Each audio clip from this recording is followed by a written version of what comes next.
are male or female. Many of the artifacts inside the Skull and Bones headquarters have been stolen by its members. To prove their devotion to the Brotherhood of Death, Bonesmen have robbed graves, bringing human skulls and skeletons back to their tomb and placing them in glass display cabinets.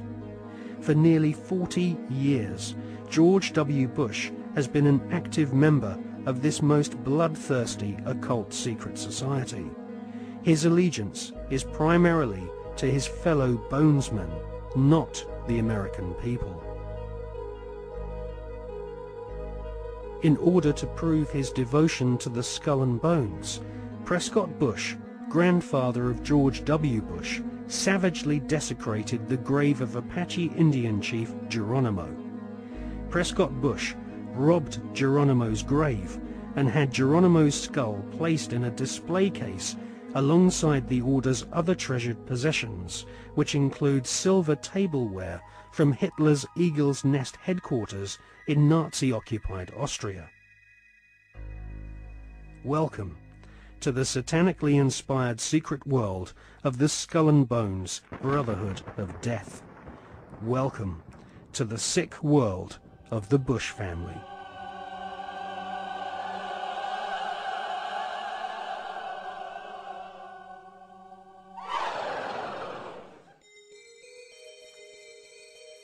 The Skull and Bones headquarters is on the campus of Yale University. Yale is home to several other lesser secret societies, including the Scroll and Key. Alexandra Robbins is an American journalist who has written a book about the Skull and Bones called Secrets of the Tomb. In her book, she traces the origins of this cult, which was funded from profits of the Russell Company in the early 1800s. The Russell Trading Company was nothing more than an opium trading empire, which, still to this day, is the corporate arm of the Skull and Bones Secret Society.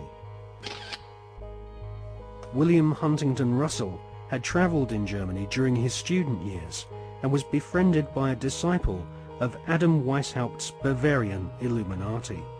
Upon returning to the USA in the early 1800s, Russell used some of his family's opium wealth to fund the building of the tomb at Yale University. Russell initiated several of his fellow classmates, including Alphonso Taft, who would go on to become the Secretary of War and Ambassador to Russia. Alphonso Taft's son became President of the United States, and so a time-honored tradition of hereditary membership of the Skull and Bones Brotherhood of Death was begun. We see this tradition continued to this day, with senior Bonesmen encouraging young initiates to marry into each other's families, their sons and daughters following in their parents' footsteps and becoming disciples of this most unholy of orders. In the Hollywood movie Brotherhood of the Bell, we see an initiation ceremony, which is a common occurrence on the campuses of America's elite Ivy League secret societies.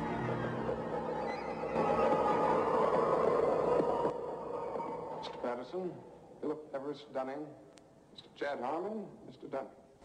Mr. Dunning, the articles and letters of the Brotherhood.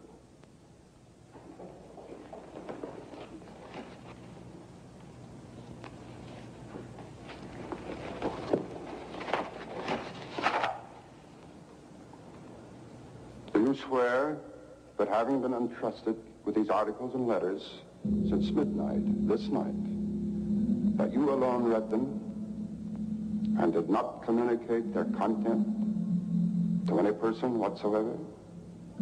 I so swear. Having so sworn,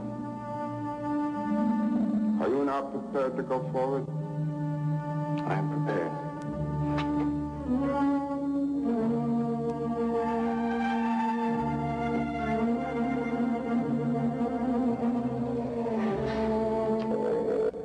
Mr. Dunning, for over 200 years, Brothers of the Bell have been initiated before the spell, and in the same ceremony, at sunrise, 22 years ago, Mr. Patterson stood due east in your place, and I became his senior, as Mr. Patterson is now yours. One day, Mr. Patterson will stand due south, and he will induct a brother of the bell, and you will become senior. See, in this fashion does the Brotherhood express its continuity.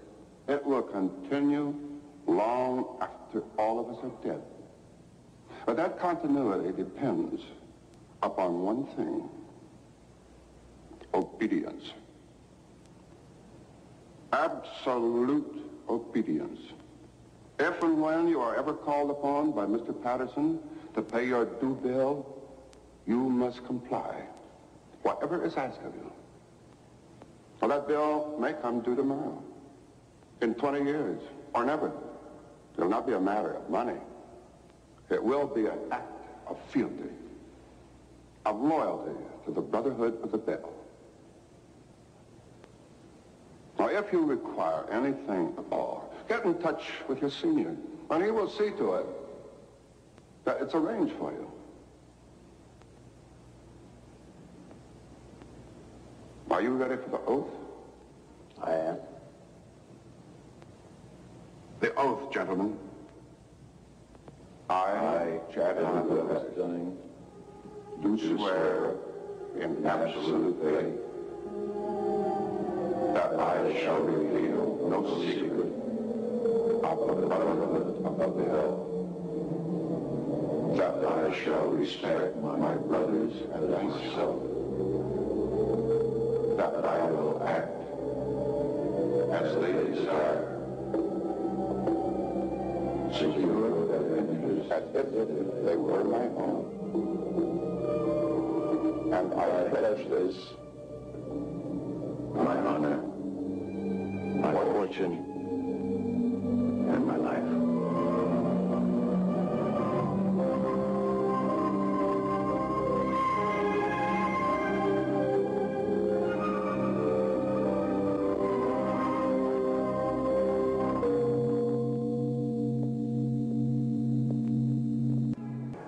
You know, I still find it incredible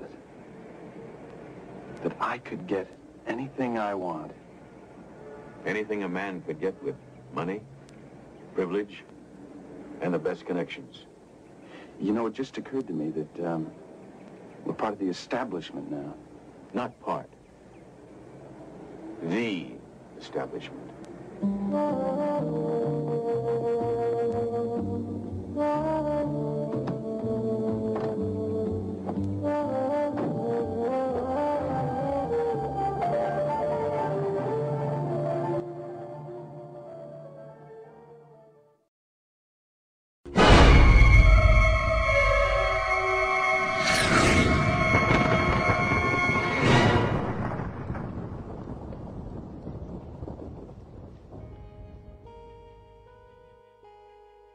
In her fascinating book, American journalist Alexandra Robbins claims to have unearthed a skull and bones plan to dominate the world. One can't help recognizing the fact that in the 170 years since the formation of the Skull and Bones Society, it has members in the most influential jobs all over the world. New initiates seem to fall effortlessly into high-paid jobs within banks, media organizations, government agencies, and huge corporations which earn vast profits from government defense contracts. Some researchers claim that all members agree to tithe their wealth over to the society, thus ensuring that their offspring will become future initiates of the Brotherhood of Death. The Skull and Bones Brotherhood of Death recruits members from America's billionaire aristocracy.